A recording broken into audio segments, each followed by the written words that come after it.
Assalamualaikum warahmatullahi wabarakatuh. Nama saya Jane Budiarti dari kelas Manajemen 22C dengan NPM 224111163. Di sini saya akan menjelaskan tentang analisis struktur modal.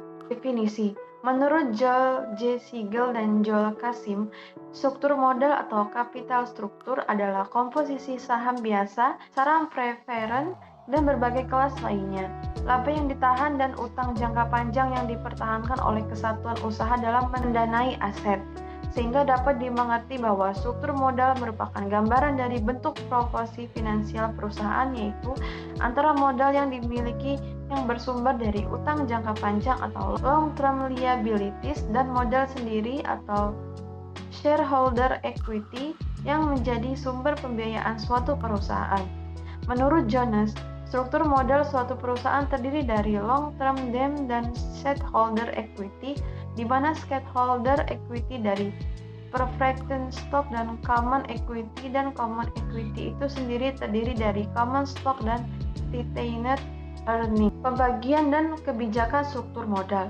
Menurut Martin Pretty et al., pembagian dari struktur modal yaitu simple capital struktur, yaitu jika perusahaan hanya menggunakan modal sendiri dalam struktur modalnya. Complex capital struktur yaitu jika perusahaan tidak hanya menggunakan modal sendiri tetapi juga menggunakan modal pinjaman dalam struktur modalnya. Menurut Subramayam dan John J. Will menegaskan bahwa untuk perusahaan dengan struktur modal sederhana diwajibkan satu penyaji laba per saham dasar sama dengan laba bersih dikurang dividen saham atau preference dibagi rata-rata tertimbang dalam saham biasanya beredar.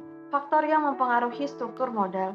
Adapun faktor yang mempengaruhi struktur modal yaitu bentuk atau karakteristik bisnis yang dijalankan, ruang lingkup aktivitas operasi bisnis yang dijalankan, karakteristik manajemen yang diterapkan di organisasi bisnis tersebut, karakteristik kebijakan dan keinginan pemilik, kondisi mikro dan makroekonomik yang berlaku di dalam negeri dan luar negeri yang turut mempengaruhi pengambilan keputusan perusahaan. Menurut Brigham dan Hostom bahwa kebijakan struktur modal melibatkan adanya suatu pertukaran antara risiko dan pengembalian. Penggunaan yang lebih untung akan meningkatkan risiko yang ditanggung oleh pemegang saham. Rasio struktur modal. Debt to equity ratio. Total liabilitas dibagi stockholder equity.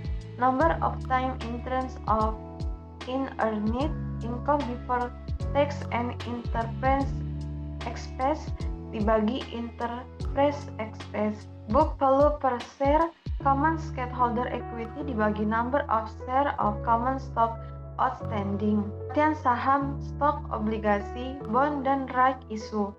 Saham merupakan suatu tanda bukti yang diberikan sebagai penyertaan kepemilikan modal atau dana pada suatu perusahaan, atau suatu kertas yang tercantum dengan jelas nilai nominal nama perusahaan dan diikuti dengan hak dan kewajiban yang dijelaskan kepada setiap pemegangnya.